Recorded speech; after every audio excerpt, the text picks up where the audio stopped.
Welcome back to the Why Would I Say That podcast. It's your girl Tiara. And today I kind of want to talk about something that has been on my mind a lot. And I've been getting so many questions about this ever since I made a post about this. If you're new here and haven't heard me say it 1,000,005 times, I have borderline personality disorder. And what that is the instabilities of moods, behaviors, and relationships. And there's so much more to BPD, but that's not what we're getting into today. But there is a little bit of an aspect that we are going to be getting into, which will be favorite person. If you don't know what favorite person is, it's when someone with a mental health disorder, just like borderline personality disorder, idolizes and devalues like a specific person. It's like a certain person that you can't get off your brain, whether you're close to them, not close to them. It's like they literally overpower everything your entire day. Like, okay, I'm hungry right now, but what if my favorite person wants to eat? Maybe I should starve myself until my favorite person gets here and then we eat together. Or maybe somebody asked me to hang out today, but I favor this person, and what if my favorite person asked me to hang out? Maybe I should just cancel on everyone and make sure all my time is free for my favorite person. Or I have a boundary that I literally don't let anyone cross, except my favorite person can. What in the absolute heck is that? What is that? What is that? And there was this feeling that I couldn't pinpoint with favorite person. I was like, it's a feeling that you get with nobody else. It's not love. It's not lust. It's not it's not anything I've been able to ever describe before. And then I heard the term limerence. Limerence is the most perfect way to describe the feeling state that you are experiencing when you have favorite person. And people with BPD are not the only people that deal with limerence. And that's why today's topic is super, super important. No matter if you have BPD, you don't have BPD. If you're caught in a loop of limerence, it's the most exhausting thing ever. It literally feels like you're living through someone. If you don't know what limerence is, this is the first time hearing it, that is completely okay. I'm going to give you the definition. I just found out about this mental health mumbo jumbo myself, but I think it is so, so helpful in order to differentiate what certain feelings are. Limerence is the intense involuntary state where you're obsessively focusing on someone. And you're usually craving their attention, their validation, their approval. You will literally seek through that through all your actions with this person. You can even have limerence with a person you have no connection with. Like I said in the beginning of the video, I don't know why I will meet someone and be like, oh my God, maybe I should do this, this, and this, and then get their attention. Then maybe they'll like me, and then I'll act this way or do this action to see if they like I will literally calculate all my movements, my thoughts, everything around a certain person. So this can happen without a connection as well. Now, you guys know, as the BPD queen herself, I don't even think I want to say the BPD queen. I don't think that's a good thing to call myself.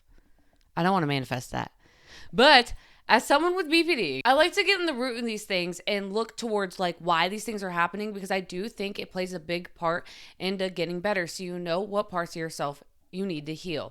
Now, I don't want you to be one of these people when I give you the roots of it and be like, well, it's because of that, so I don't have to make my life better. No, I'm telling you this so you can get a start to making your life better. Don't cancel me. Don't hate me for this. There's definitely two types of people who take a mental health diagnosis and use an excuse, and then there's another person who uses it as a guide to make themselves better. I'm giving you this information to hopefully be your guide, not for you to go around in everyone else's life and be like, well, I'm going to do this not so great thing for myself or other people because this happened to me. I understand that things happen, and I know that it is 100% not your fault. It doesn't feel like you should want to fix it. What the heck? I didn't even want to fix it. But it's not fair for me to be carrying this on to my relationships and around other people and making their life living hell because I once went through hell. That's not fair either. So hopefully I can be your little guide and not your excuse to get better. I never want you to be like, well, Tira said this happens because of this, so therefore, yeah. No. I want you to be like, Tira showed me this happened because of this, and I realized that I don't want to project it onto other people. So how do I not do that? I want to be the seed planter into making your life better, not just telling you why you do these things, but to give you an awareness so you can start making yourself better, not making yourself aware so you can make everyone aware around you and make it worse. Okay, so let's get to the root of limerence, where this comes from. So that way you can avoid situations that are triggering limerence and you can have a better understanding of why your brain is firing in these ways. The root of this could be unmet childhood needs, especially in borderline personality disorder. If you Google limerence, BPD is discussed in it, at least from what I read, and I read scientific study things because I don't want to be speaking out of my asshole. I don't want to give you false information. But it also happens to a lot of people who relate with borderline personality disorder. So again, if you have an unmet childhood need, that doesn't mean you have BPD. It could mean it is a very big trigger to it, but it could also be a cause to this for you as well. This can stem from a trauma bond. This is something that happened to me in my past. Me and my ex were very trauma bonded. We went through a lot of things together. He watched my parents before their divorce and then watched them after. He's been through a few mental health crises with me. I've been through a few things with him, and it made me feel like I had to stay and seek that validation, even though I fell out of love a little bit ago and I was sitting there questioning it for a while. And don't worry, I'm also going to go into how you can tell whether it's limerence or love shortly into this video. So if you're trying to figure out if it's limerence or love, stay just a little longer. You will find out, because I'm looking more into that too. And like, I'm looking on the past and I'm like, If you have an anxious attachment style, this could be another reason you are struggling with limerence, because you're anxious. You're making sure you're getting the validation from another person. You are making sure that you're so relevant to them. You are making sure that you're safe. Like you're anxious. It's literally a given. I feel like in that attachment style, you're an anxious attachment style. So think of an anxious person in a relationship. Some of the things that we'll do. I will say, just because you have an anxious attachment style doesn't mean that you're always going to be in limerence with people and that you don't love and you only know limerence. I think you can have an anxious attachment style and love, and I think you can be in love with someone and still have limerence for them. But I do feel like it's almost a given if you have an anxious attachment that you will struggle with limerence, because of that seeking of validation and that craving for attention. And not that any of those things are bad. Humans need attention. Humans need validation. That's about it. I don't want you to be like, oh, those people are attention seekers. No. I mean, I guess, but so are you, because you're human. At least I talk about these things. To be completely honest with you, my experience with limerence has been lifelong, and I'm glad I finally have a name to it. If you've been watching or following along on all these episodes, you know I've been a serial dater. I have not been single as long as I have been now in my entire life. I mean, it has been a while now. I'm going on like 2.5 years. Shoot, we might even be pushing 3 years at this point, but I like it over here, so leave me alone. I'm just healing parts of myself, okay? I'm healing parts of myself. But I was a serial dater, so I would just date and date and date and date and date, like, next victim, like, shark. Like that. I'm not even kidding. And to be honest with you, I just craved love so bad. I wanted to be loved so bad. I wanted to love someone so bad. I wanted someone to take care of me. I wanted to take care of them. I loved everything about love. And yes, things have hurted my heart now. I'm kind of cold-hearted now. But I loved. I love the idea of love. I love the idea of being in relationships. I love the idea of having a partner, like a Romeo and Juliet type of thing. I craved the love and attention and a validation. I craved it. I really did. And I still crave those things, but not in the way that I have before. And I'm not trying to fill a hole in myself of like, oh, as long as I'm dating someone, I feel validated, or as long as I have someone in my life, I'm worthy, or something like that. Because I genuinely thought if someone didn't want me, I'm not wanted at all, and I'm not worthy of like anything. Like if no one had a crush on me or didn't like me or like gave me reciprocated those feelings back, it literally was the end all be all. I felt like I had no worth, no self-esteem. Obviously I didn't have one, but I just felt so terrible. And when I say I would jump from relationship to relationship, I really feel like the longest I went without a relationship from the ages of like 9 to 19. Well, I guess till the end of my old relationship, which would be in my 20s. But my last boyfriend being when I turned 19. I didn't go like 2 weeks without a relationship.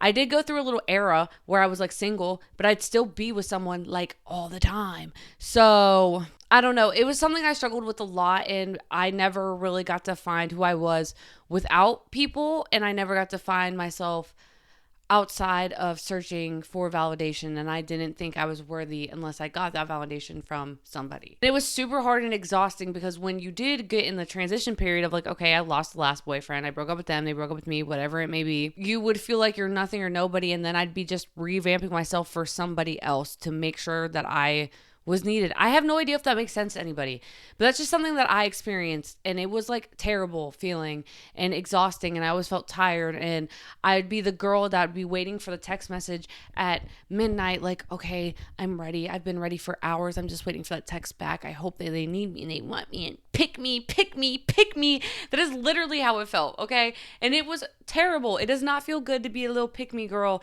I don't like that. I don't want to be that. I feel like that time of my life is where you can see like Limerence has really had a hold on me. In my last relationship, it's hard to tell if it was love or Limerence, and I do think some of the love was real, but I do think Limerence does play a role into my last relationship, and honestly, all of my relationships. But my last one was a little more serious and in depth. I mean, we dated for years. We moved in with each other. I thought I was going to marry that kid. So I don't know. But there was a lot of things that I did only for solely their validation and not for me. And I do think to a degree, everything should be comfortable within yourself. And there were certain things I wasn't doing that I was comfortable with in order to make them comfortable. And it was making me uncomfortable. And yeah, it just, yeah, Limerence can make your relationships really, really, really, really, really, really quick. I don't know if I spoke right in the mic, but they make some go. So yeah, maybe don't do that. When I was researching this morning for this podcast, I was making sure that I got this down to a T because this is also brand new information to me. Like I've always said, we're learning together. I want to help you as much as you help me. And sitting here talking about it helps me. It helps you. Bam. So I found a little chart this morning that like perfectly put into words the difference between Limerence and love and like the contrast of it, and I kind of wanted to share it with you guys. Now I can't put it on the screen if you are watching on YouTube because I'm scared of like copyright and stuff like that, but I will like say it. I will say it. I will give you the tea. I'll give you the tea. So with Limerence, you're going to have anxious and obsessive thoughts. So you're constantly thinking about when you're going to see them next, when they just left. You're constantly thinking about how long you went without texting them. You're constantly thinking about how many minutes there are in between a text. You're constantly thinking about what this person is doing. You're constantly thinking about, like, you're not giving time for yourself. It's always just like, I don't know how to explain it other than it feels like rapid cycling thoughts and expression of emotion, and not like good ones. They're like negative emotion that you're feeling, like you're constantly like nervous and scared. Love, you should have a calm and secure connection. That's real love right there. That's real love. Limerence is more fantasy based. When you're living in your head, you have all these ideas.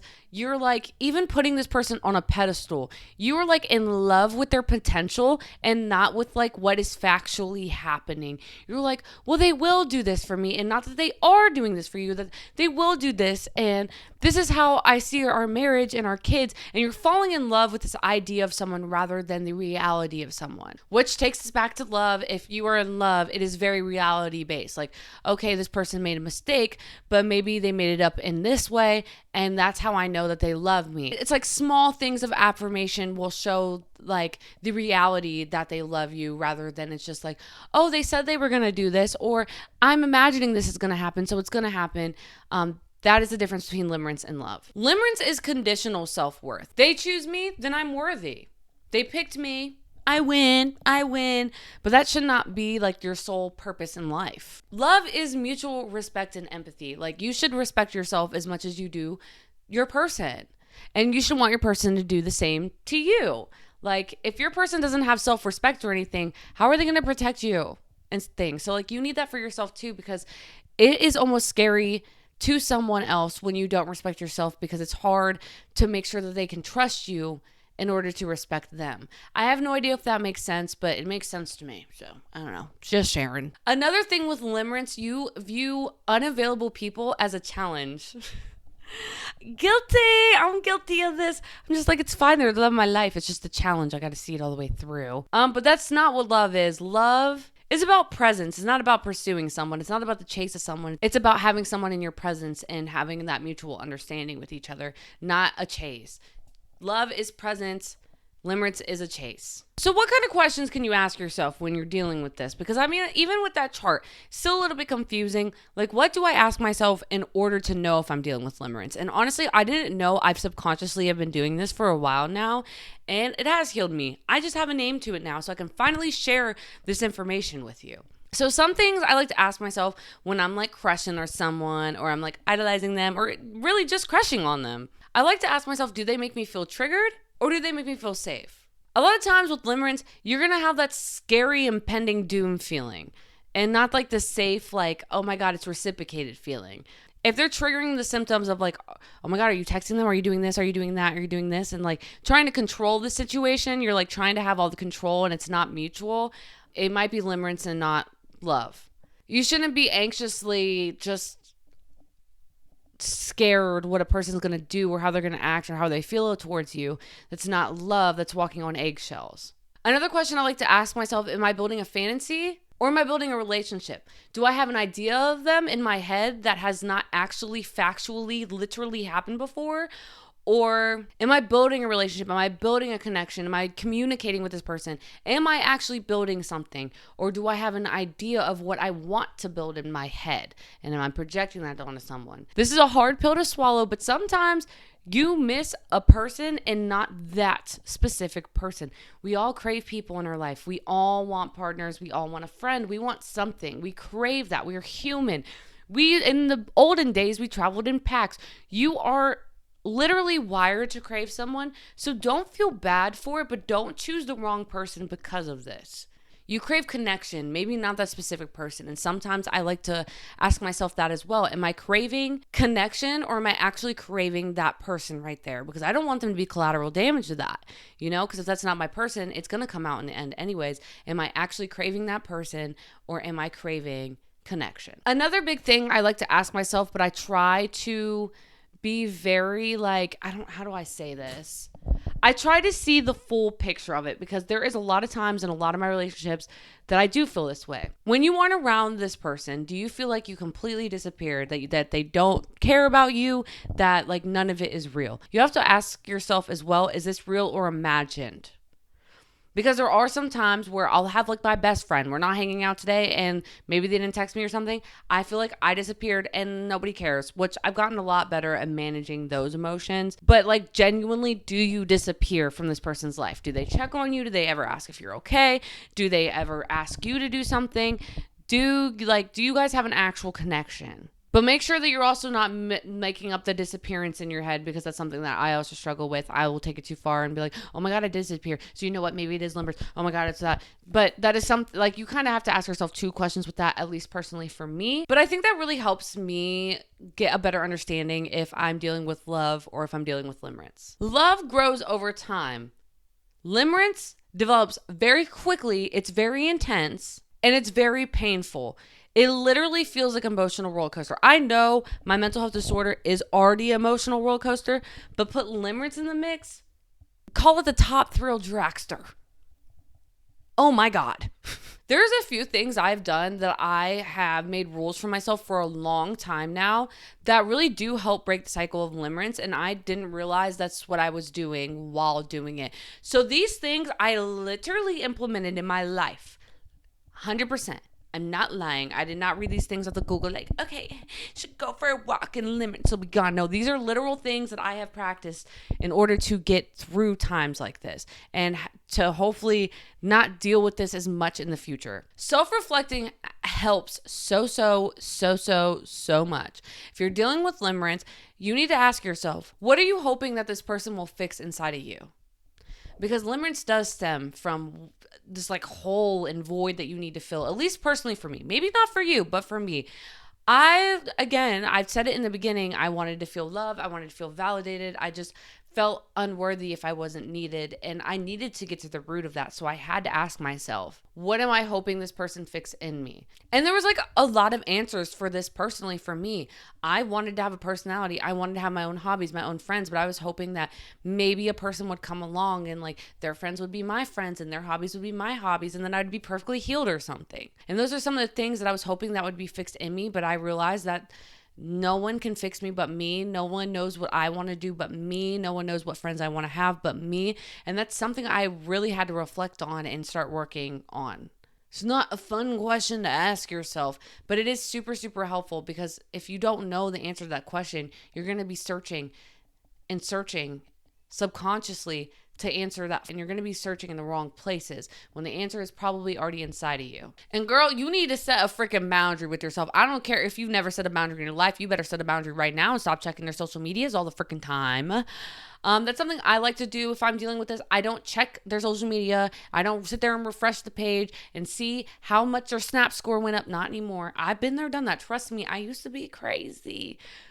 Trust me. I know how to, I can FBI everything when it comes to checking socials in someone's phone, okay? I'm crazy. But that's something I don't allow myself to do, because that's not making them sick. That's making me sick. That's making me sad. That's making me anxious. It's making me worse. And it makes me feel less worthy. It makes me feel like I'm falling behind in life, because I'm like, you're doing all these things as I'm sitting there refreshing your page. You're living life while I'm sitting here waiting for you to live your life with me, and now I don't have one.